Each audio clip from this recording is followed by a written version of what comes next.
Kuphina kuphi emakhaya emadolobheni asekomplasta khona lapho ubukela khona SABC 1 sangena thina amavulandlela sangena thina ke emahlahlandlela ke endzabeni tebatsengi sifike nehlelo lakho ilungelo lakho it's your right silethela ke lapha kumahamba phambili SABC 1 Mzansi for sure mina ke ngisimpiwe Ngcongwana. Now justice for abused consumers in the marketplace can be costly, making it impossible for some to get legal recourse. So the Ombudsman system has offered some relief to those unable to fight back. Namhla ke bekunene sithi ke asasibukisise ukuthi ke bathengi basitakala kanjani kula mahhovisi eombudsman lesinawo lapha ke eNingizimu Afrika. Asingene ke shika enzebeni namhla.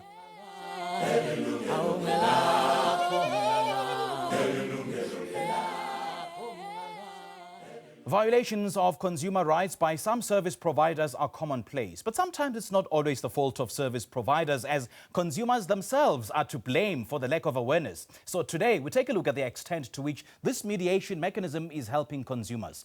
And today we're pleased to be joined by guests representing the 3 ombudsman offices in the financial services space. Let's now extend a warm welcome to Kwanda Vabaza from the Ombudsman for Banking Services. We also welcome Valerie Mngadi from the Short-Term Insurance Ombudsman.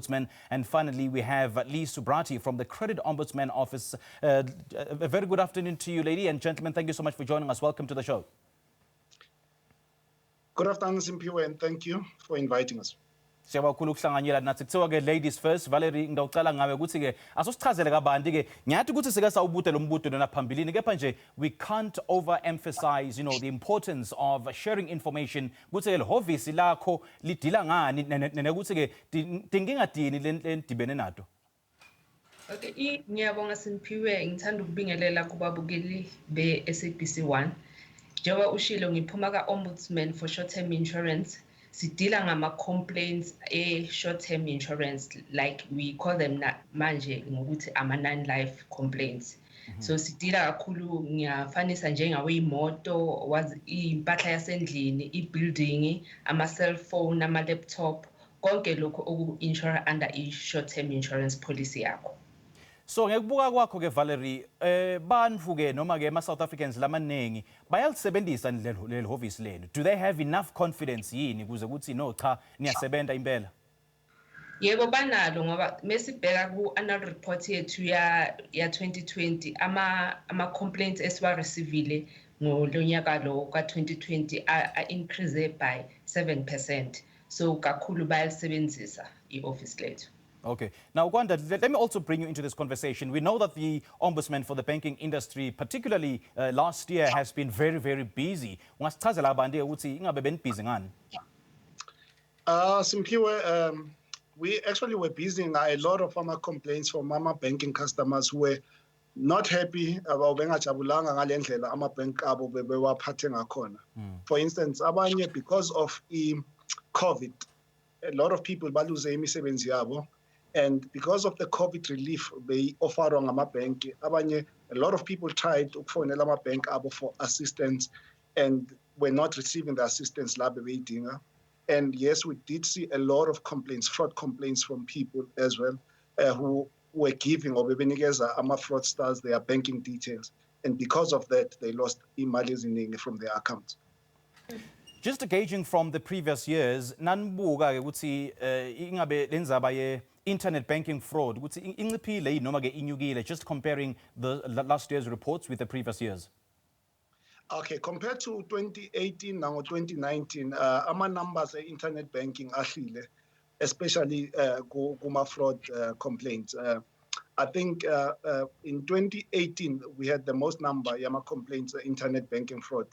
And then in 2019, but not that much. But in 2020, that's where there was a decrease in numbers of internet banking fraud complaints. And I think a reason for logo would be, I think, the education consumers I told you from banks, from institutions like TINA, the Ombudsman for Banking Services, SABC, FSCA. But again, we know that kuna bank who are refunding the complaints fraud, internet banking fraud.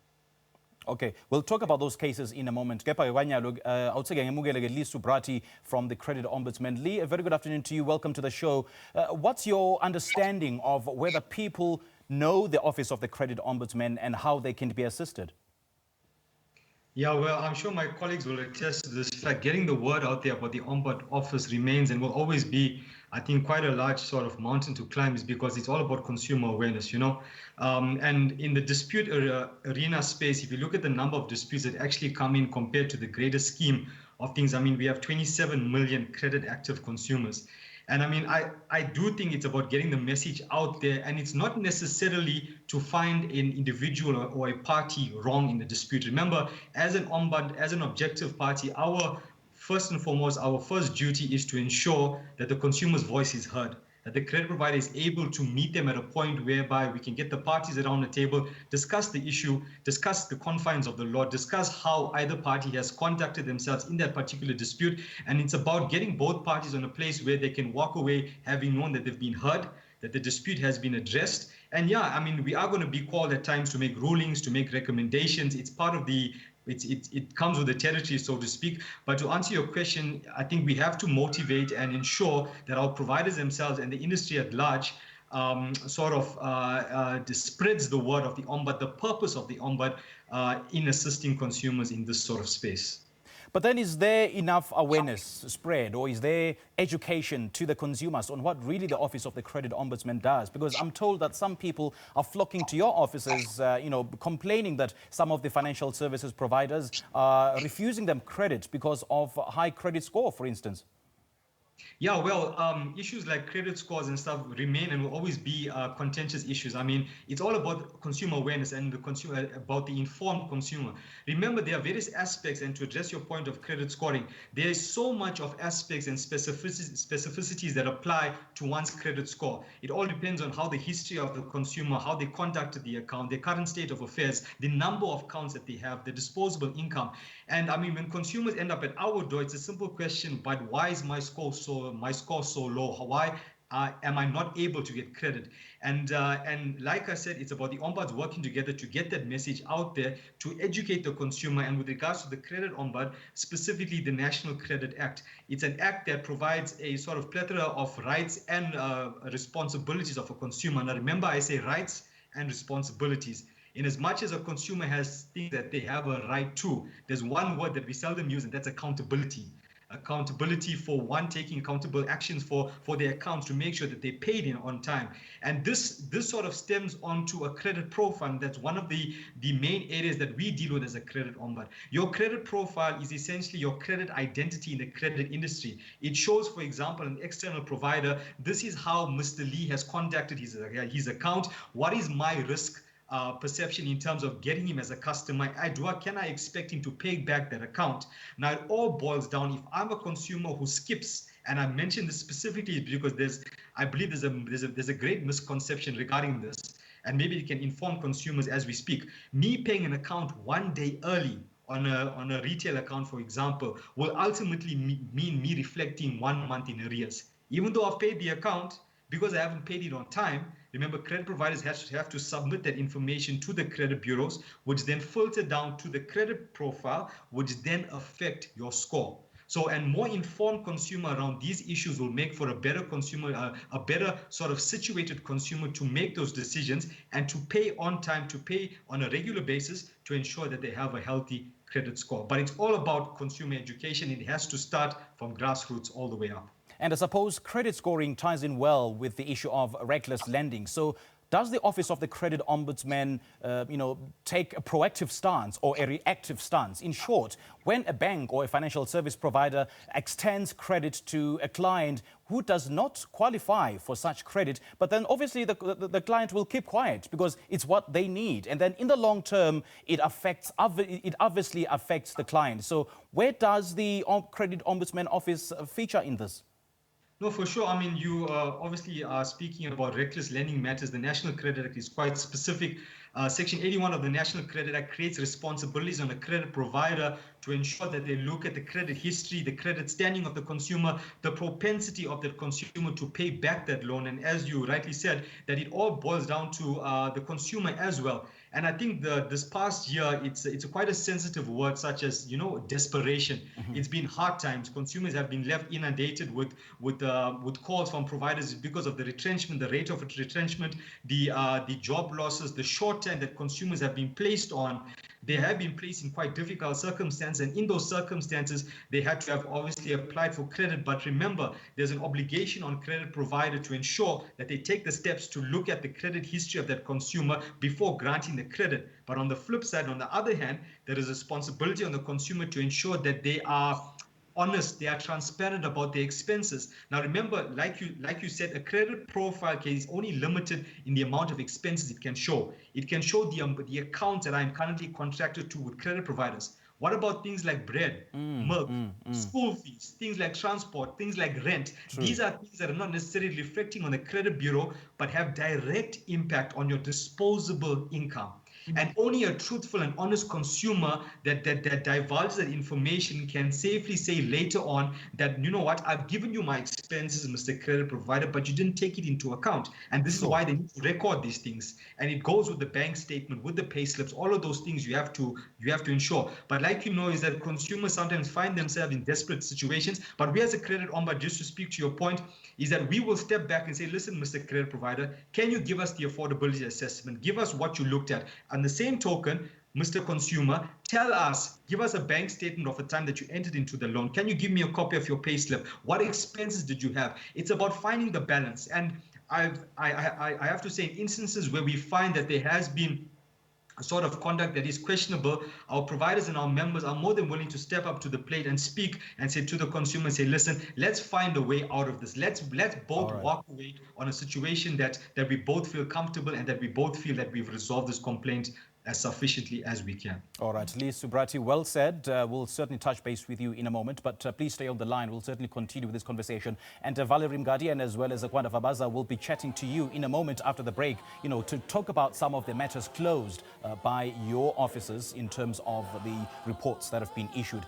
Yilungelo Lakho, please do join us after this. Namhlanje sikhuluma ke ngemahhovisi abo ombudsman kuthi ngingabe ayakusebentela yini wena njengemthengi. Leli Yilungelo Lakho. We'll be right back.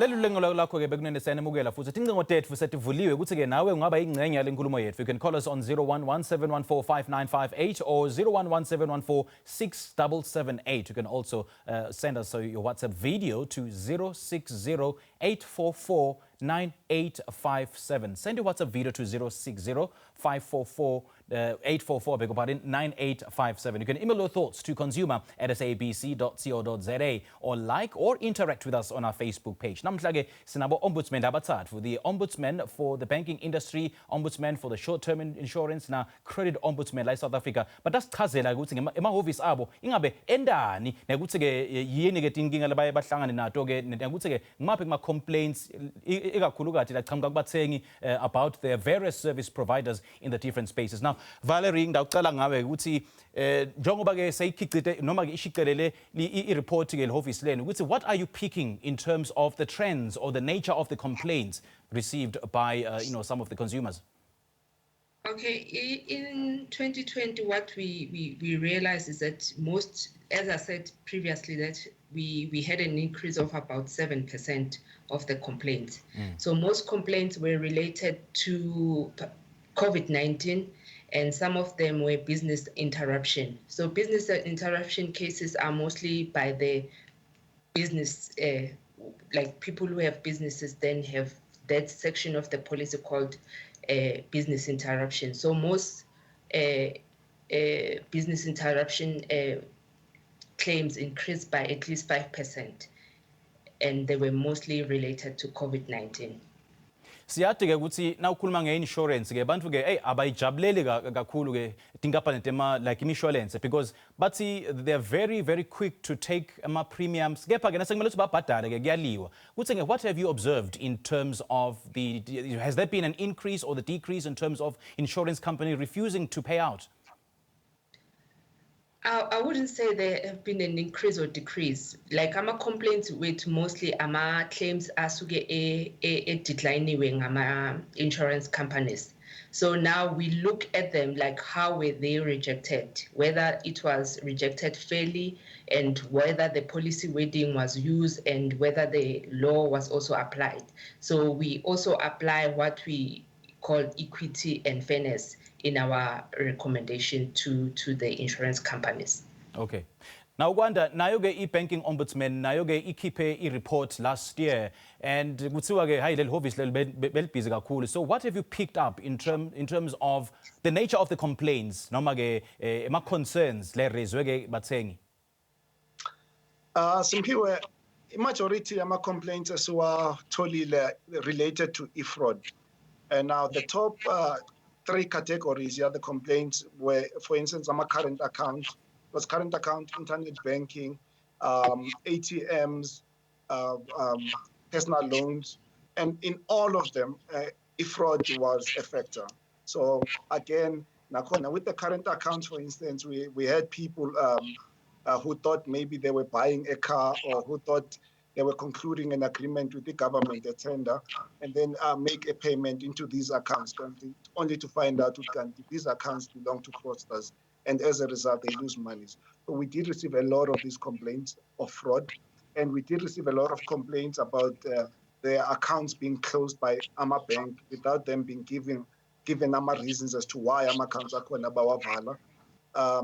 But again, besides fraud, we also dealt with some complaints about the COVID relief that they applied for, but were declined by Ama Bank for various reasons. And if you remember, I think that COVID relief was only given to people who were conducting Ama account in a proper way. So if a bank was happy with how you were handling your account, then they would give you or offer you the relief.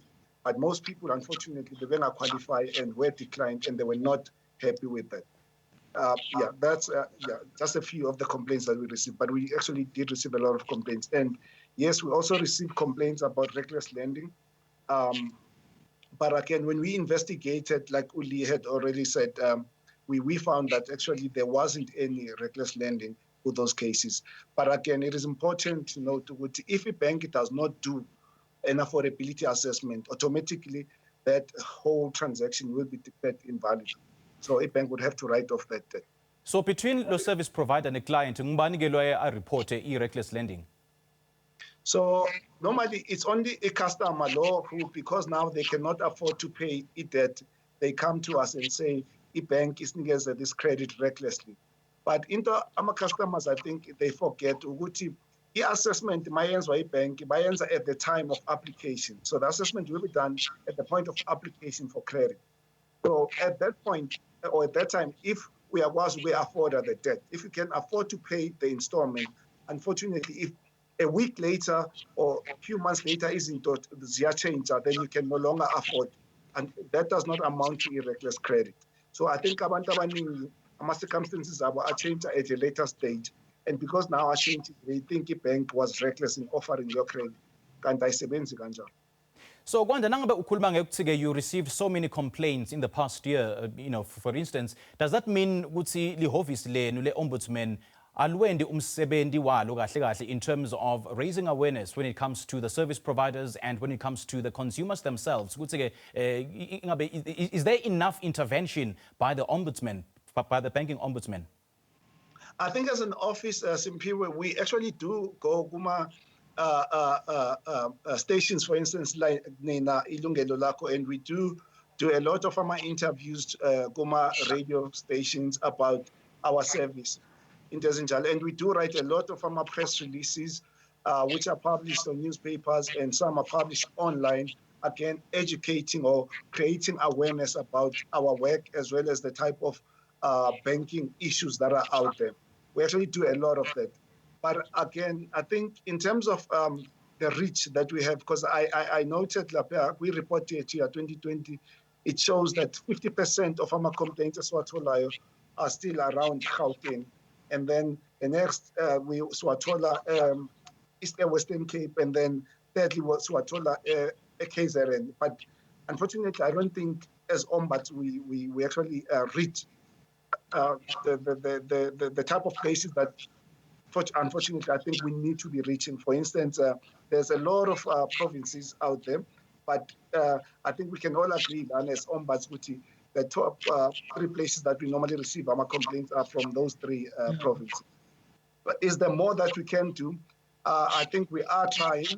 And we are trying to gain access to our local radio stations to go there and do our interviews with them. But it hasn't reflected with the number of complaints that we receive from those other provinces. Okay, asishare lapho ke Kwanda sitawuchubeka nawe emva kwaleli khefu, and Soobrathi, please be on standby. We'll be coming to you after this break. We'll talk about your office as well. Mbukela sasishiye khona lapho sithi ke shwi ngasetitolo leli lungelo lakho. Siyabuya khona nyana.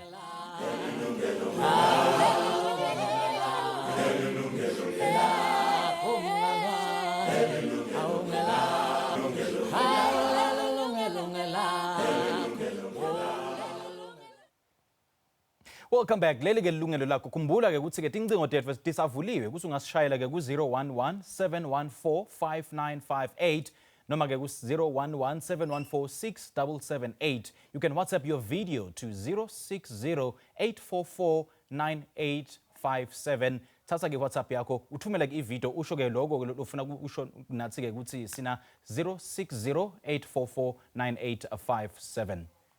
All right, we've got our first caller, Sina Doli, ulapha eBoxburg. Siyakumulela ehleleni sawubona.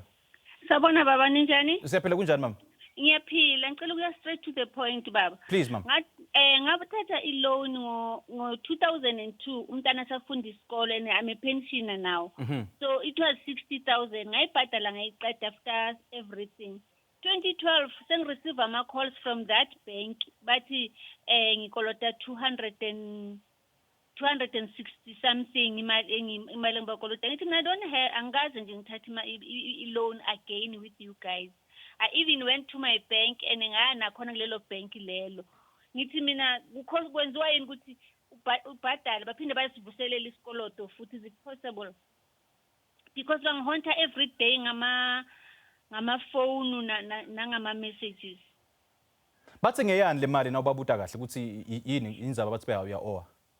Ngabuza ngithi mina what I know it was 2002 bekuyi-loan nje umntana uthi nje abhadala isikolo aqede ngayibhadala ngayiqeda I was still working. 2012 sengithola and ngithola different calls from different people bangitshela ukuthi ngikolota 200 and something thousand ngathi no but nofanele ngiyibhadale. So now ayikho nakuma konje nama debits ebank. Yeah, understand. So lento leyo yangisho because bangifonela bangisendela ama messages manje ngicabanga ukuthi lento yokurika inumber yizo lezi ezenza ukuthi abantu abafana labadobhe inumber zethu then go back to our old accounts bazivule. Okay.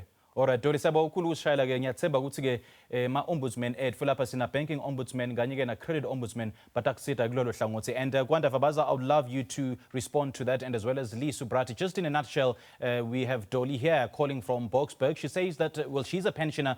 Back in 2002 she took up a student loan for her daughter for about 60,000, and she paid it off a few years later, and now she keeps on getting calls from the same bank that she's owing 200 something thousand. So how is that possible? Is there a possibility of a resuscitation of a debt which was closed? Simpiwe, and to the person who just called now, it is almost impossible, or it is definitely wrong for a bank, if there is such a bank, if une imali for an account that was settled. Now, 2002, and usisi ati dala this thing wayiqeda uyibhadala, and athi baqale ukumfonela 2012 now. Even if usisi athi bekangakaze azange ayiqede the debt, if akakaze abhadale or azange ayiqedelele the debt, or akakaze abhadale anything or acknowledge i-debt since 2012 baqale ukumfonela, then the debt would have prescribed by now. But if, for instance, the bank had obtained a judgment against Yena, then unfortunately that debt would not have prescribed, and she would only be liable for the judgment debt. But again, it's a bit difficult to answer this question because we do not know whether, yes, Usisi settled the debt or a bank obtained a judgment against Yena. So what I'd advise, best thing would be Usisi to just lodge a formal complaint with since it is obviously a complaint against the bank, then she can lodge that complaint with us, the Ombudsman for Banking Services. And then I think we'll only be in a better position then to say whether, yes, there is something wrong in Zagalayo or not. But like I'm saying, it's a bit tricky because we do not know whether she received, for instance, a paid-up letter. She's not very, very clear as to whether she did receive a paid-up letter or not. And again, this is 2002, so the NCA is not applicable, and that could have gone up. Okay. Could have, but yeah, it's a bit difficult to answer the question. So in terms of lama processes recourse, angenda njani nje Dolly? Does she have to walk into your offices? Kumele abhale noma kumele ende njani? Now, usisa angasfonela, for instance, ku 0860 800 900, or asendele email ku info@obssa.co.za. If usisi akana time or une data mara, then angasendela a WhatsApp ku 066 473 0157. Okay, sicela uphindze futhi le mininingwane. So WhatsApp is 066 473 0157, or as phone call center is 0860 800 900, or as send email ku info@obssa.co.za. Okay, siyabonga kakhulu ke for raising that point, Kwanda. All right, now we get this story. Ngiyathemba ukuthi ke utawusitagala ke on the banking details on the screens right now. That was Dolly calling us from Boksburg. Let's now take an ad break. Hlala nasi ungasanyakati. Leli Yilungelo Lakho.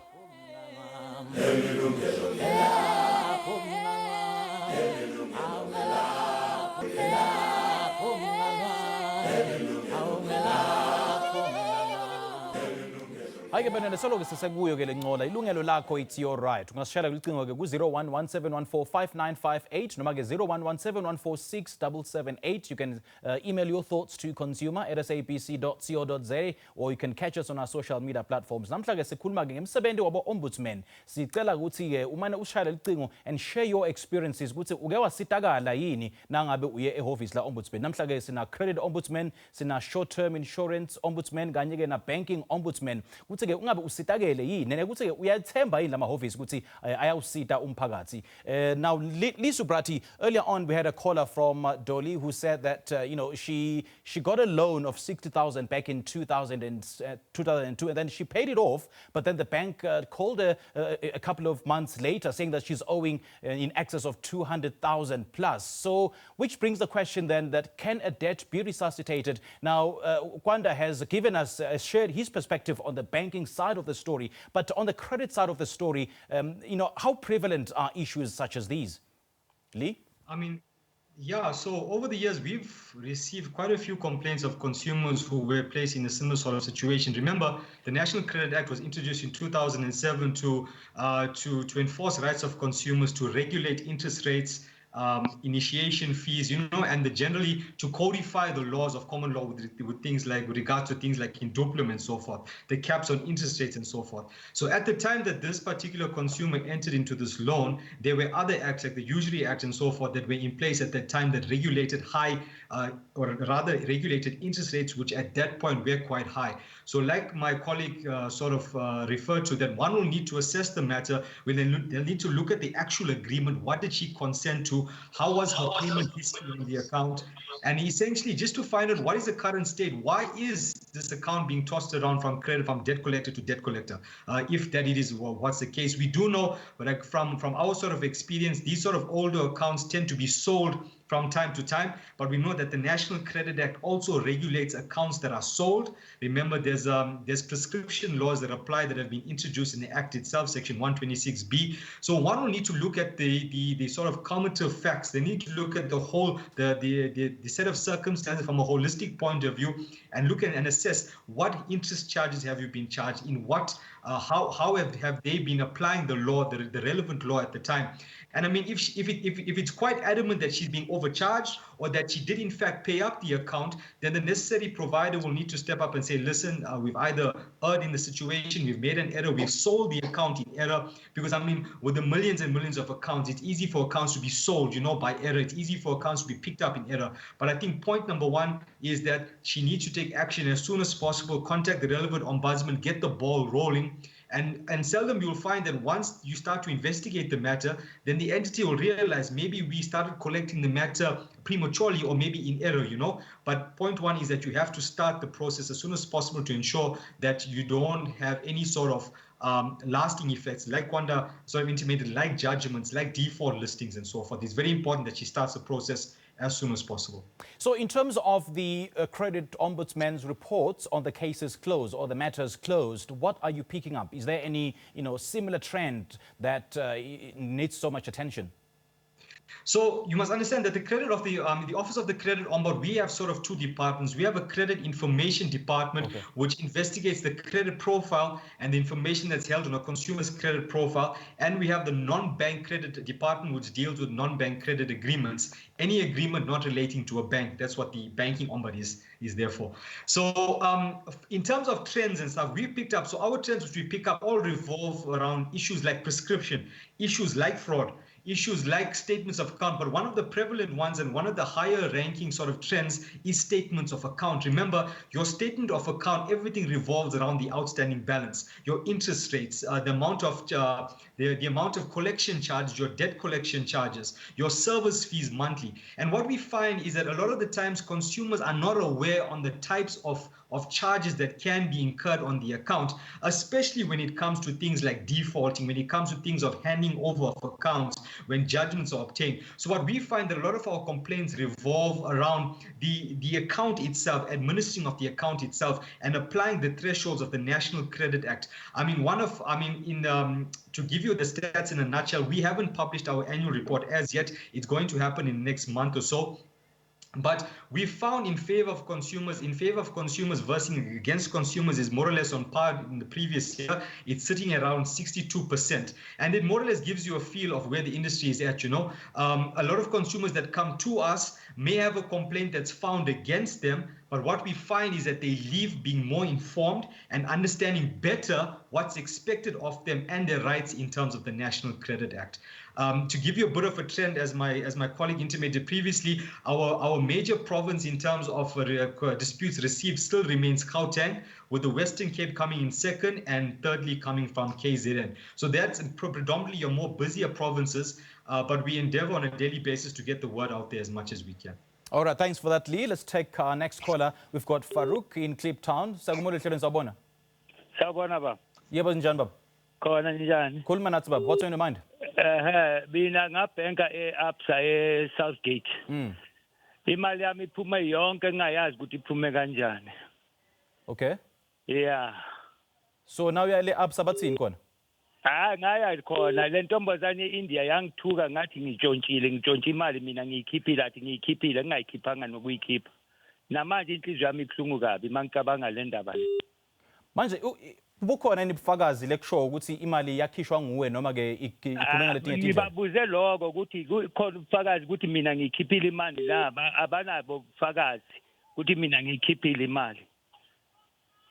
Okay, all right. Farouk, siyabonga kakhulu ukushayela cingo. Now, Kwanda, this is a very, very concerning issue by the next caller. Let's now take a short break. We'll be right back.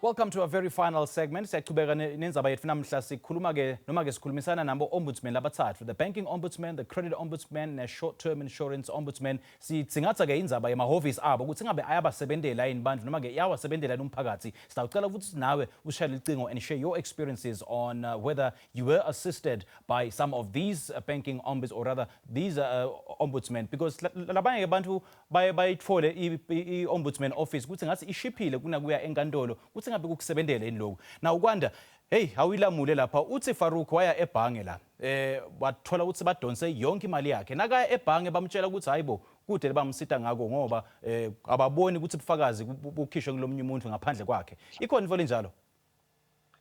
I would have actually loved to ukukhuluma naye Farouk just to understand from yena ukuthi Bank they refer him to us, Ombudsman for Banking Services, which is ukumsiza nangenkinga yakhe. But to answer Ofaruk, so there's obviously a few ways that imali can be taken kwi-account yomuntu. So it can, for instance, if in internet banking, if you compromise them internet banking details, then they can use that information to access imali kwi-account yakhe, or they can use obviously card yakhe ATM, current PIN, or it can be via online transactions. For instance, basebenzisa only the card information, such as the card number yakho, the CVV number. But in some instances, they also send you an OTP for that transaction to be authorized. But at this point, Farouk hasn't said, oh, bank azange according to him as to how imali yakhe iphumile kwi-account yakhe. So what Farouk needs to do is he needs to again lodge a complaint nathi Ombudsman for banking services for us to investigate exactly what imali yakhe ihambe kanjani. Possibly could have been akhona via debit order, but asazi ukuthi kwenzakaleni.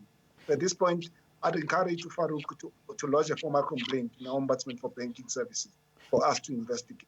Hayi Kwanda, usho ukuthi libhange angeke likhona kubona ukuthi imali iphume kanjani ngoba phela bona they've got sophisticated systems unlike thina-ke on the other side of the transaction. Bona-ke bakhona kubona ukuthi le mali iphume ngemgunyathi noma-ke iphume kanjani. Usho ukuthi angeke bakhona ukubona lokho? No, a bank can actually show that. Okay. A bank will actually say, yes, i-card lakho ne-PIN lakho, your actual card and your PIN was used to keep imali, or it can say ukuthi basebenzise i-card number ne-CVV number yakho, but i-OTP siyisendile kwi-cell phone number yakho lesinayo thina kuma records ethu. So all that information can be shown by e-bank, but again, Farouk needs to first lodge a complaint so that we can see nathi ukuthi what happened. Was there a transaction and was it fraudulent? If it was fraudulent, how was it performed? Was it via ATM, or was it via internet banking, or was it through online purchases, for instance, such as abantu bathenga via Take a Lot, because we see a lot of fraud around that space as well. So I definitely encourage Farouk to just lodge a complaint. Okay, siyabonga kakhulu ke Kwanda. Farouk, ngiyathemba-ke sothi vele ukuthi-ke lodge a complaint with the Ombudsman for the banking services, batakusita kulapho. Let's take our next caller. Sina Mzamo lapha eMnambithi. Sakumole hlelweni sawubona. Yebo njalo baba. Siphilile baba, khuluma nathi baba. Siyaphila. Ngicela ukuzwa lana, ngifisa ukwazi ukuthi ngangingaphansi kwe-judgment for iminyaka emihlanu. Yebo, manje ngifisa ukwazi ukuthi kungabe sebengisosile emva kweminyaka emihlanu bangikhiphile under judgment. Okay. Manje ngifisa ukwazi ukuthi ngabe kukhona enye into engisangayenza ukclearisha igama lami emva kokuthi bengifakile under judgment baphinde bangikhiphe after 5 years. Okay, Kwanda, ngiyathemba ukuthi uyivile-ke le concern yamzamo. Uthi Mzamo he was under judgment for 5 years. Babese-ke bamsusa-ke under judgment nasekupheleke lo 5 years. Ukuthi-ke ikhona le indlela yokuthi angaclearisha igama lakhe. Ngicela ukuthi umphendvule ukhulume naye. He's on the line. Okay, so there was judgment granted against him for debt. Yes. So he's saying ITC, they've removed it after 5 years. So yes, after 5 years from ITC, they will remove it, but the debt, as long as the debt still stands, it remains owing. So unfortunately, he has to still pay if I said that debt. So a judgment debt, I think it lasts for 30 years. So it will remain, that debt will remain for 30 years up until I settle that debt. But Noma yes, ngabe le judgment seyiphumile, kepha ligama lakhe lisolo lingcolile in terms of bo ITC. So with ITC, and again, Uli will jump in, but with ITC, the judgment will remain lapha for 5 years. And njengoba sekashilo nayo buti, sebeyisusile ku ITC the judgment. But unfortunately, judgment debt will remain. So he has to pay it, or it will remain up until I settle. It will remain for 30 years. Okay, siyabonga kakhulu ke. Now, Valerie, I'll be coming to you in just a second. But before we do that, now, Lee, please help us with this. What are your thoughts on this? We have a caller here, Mzamo, from KZN, says that he's been under judgment for 5 years. But when the 5 years has elapsed, can he continue clearing his name? What are your thoughts on this? So yeah, there's a lot of misconception regarding this point, and your standard consumer, especially in this case, the credit bureau information in terms of listing of adverse information. I must remember, a judgment is regarded as an adverse listing. And the National Credit Act provides retention periods, and the retention period for a judgment is 5 years. That means whether that judgment has been paid or not, after 5 years, so the judgment is required to be listed from date that it has been granted. Once up, it will fall. As Kwanda intimated, that once it falls away, it doesn't mean it has been paid up or that it's disappeared. It's still owing. So in terms of clearing the judgment would fall off, but you must remember that there's a payment profile running for that account. And that payment profile will run for as long as that account is meant to run. And in this case, 5, okay, is because the judgment and that profile of that account is still owing. So if the consumer wants to clear his name, number one point is to try and settle that judgment, because once you settle that judgment, and this is an important point to note, that if I settle a judgment before the 5-year period, that judgment will be removed. So the 5-year retention is in a situation where I have not paid the account, but if I pay the account, let's say as an example, 1 year after listing, that adverse information has to be removed by the credit bureau once I've settled that account and once I have a paid up letter. Regarding the issue of 30 years, remember the 30 years kicks in from a prescription point of view because a judgment debt prescribes after only 30 years. So for all intents and purposes, if I choose not to pay that account, that credit provider may well have the right to proceed against me for that period of 30 years, and the consumer in this instance will have that sort of dark cloud hanging over him in respect of he can always expect a call, or there might always be a call in the near future for him to pay up that account. So if he wants to clear his name, he will need to get rid of that judgment from at some point. Otherwise, there will always be a possibility of even a warrant coming against him for him to attach his movable assets, his immovable assets, because that's one of the means a credit provider can use to attach and to get back on the debt. But from a listing point of view, once 5 years is up, it will be removed, or until I've settled the account, whichever event occurs sooner. All right, thanks for raising that point again, Lee. Now, Valerie, let me also rope you in. Sivile ke ema concerns nema complaints lamaningi ke, especially from the consumers in the insurance industry. Uthola ukuthi lomnye uclaimile ukuthi imoto yakhe bayishayisile noma ke bayeba and insurance pay that debt off. But then uthola ukuthi ligama lakhe seliyangcola noma ke he's branded as high risk. Is that fair? Ngoba phela lo muntu loyo is not his fault or her fault lokuthi ke imoto yakhe bayitshontshe noma ke bayishayise. Ngiyakuzwa, but normally mawuthi is branded as high risk, what do you mean? Because like angisho ke kuyathiwa ke na ucetha ukuclaima i-risk profile yakho iyanyuka once waclaima nje. Yes. Yes, it does. So but law umsebenzi we-insurer ukuthi wena you must tell them yonke into about your previous claims. So we must tell them whether unama hijacking unani, and then it's up to that particular insurer whether bayakwamukela or abakwamukeli. Ngoba ke tikhalu letinengi ukuthi ke in certain instances where vele insurance upon assessment bayabona ukuthi no vele it's not a fault of the consumer and they continue to pay it out, but iyanyuka le risk profile. I guess that is the question ukuthi inyuswa yini le risk profile nekuthi ke ihhovisi le Ombudsman of short term insurance liyakubuka indloko lokuthi ke inyuke indiscriminately i risk profile ye consumer. Unfortunately, as dealing in underwriting, like how insurance companies underwrite policies, whether by in terms of premiums, nokuthi bayam accept umuntu or abam accept, is up to a particular insurance company to profile that person. And if bangamthathi, he must always go to the next insurer afune insurance kulabo bantu labo. So Tina, as Ombudsman, we mainly complaints relating to underwriting, like how they underwrite policies as in lab. Okay. So nangabe kunema issues noma kunema complaints singaya kuphi? Like ihhovisi le Ombudsman lenu likuphi, and how do we lodge a complaint? Do we have to walk into your offices noma ke sibhale noma ke shaya icingo singenta njani?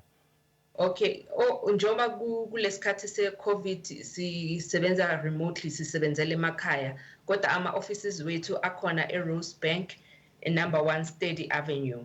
But ke khona manje bangasishayela sine ku-call center or i-shared call number yethu is 0860 726 8890. Okay, cela uphindze le nombolo. It's 0860 726 890. Or bangas emailela at email address is info@osti.co.za. Okay, Valerie. info@ost.co.za. Okay, your final thoughts in terms of ukuthi bantu yini lekumele bayati before baloje ama-claims noma ama-complaints? Okay, into esinothise kakhulu kule annual report yethu yaka 2020 ukuthi ama-complaints andile kakhulu ilawa we-homeowners. I-homeowners ilawa i-building izindlu. Yes. So abantu kakhulu ama-complaints abo are rejected because they were like bebenga-maintain izindlu zabo, amanye is due to wear and tear, Okay. amanye i-defect in construction. So sithole ukuthi mostly lawo ma-claims are rejected, right? Because abantu akakhulu abanakekeli bacabanga ukuthi i-bank imelizile lizo-check-a indlu for i-assessment nebekunikeza i-loan, so that bafanele ba-check-e nalawo ma-defects asuke kanti that's not how it works. So umuntu kumele yena azi-maintainele noma before athatha i-loan yase-bank a-check-e whether indlu yakhe inama-defects ngoba i-insurance ayi-check-i ama-defects before i-accepta. So that's why sithi yona it's entered like in good faith. So it's up to wena umuntu othatha insurance ukuthi make sure ukuthi ayinama defects indlu yakho. So ngiba advise ukuthi ba check ba maintain nezindlu zabo. Okay, Valerie Mngadi, siyabonga kakhulu ke ukuhlanganyela nathi ke namhla. Siyabonga nathi. Kanye ke nawe ke Kwanda Vabaza and you Soobrathi, thanks to you two gentlemen for joining us this afternoon. Hayi ke mbukeli sifika kanjalo ke maphethelweni elihlelo lethu namhla. Many thanks to our studio guests for their time. Ngithaza ngibonga kanye nani ngibabukele ngikuhlanganyela nathi kuze kube ngimanje. Asihlangane futhi kulesibili lodako ke for another live consumer affairs discussion. Lapho ke stobe sibhekene nekuthenga kwempahla kuma online stores. For me Simphiwe Ngongwane and the rest of the team, sithi ke ngisale kahle. Have a great week. Cheers. Hallelujah.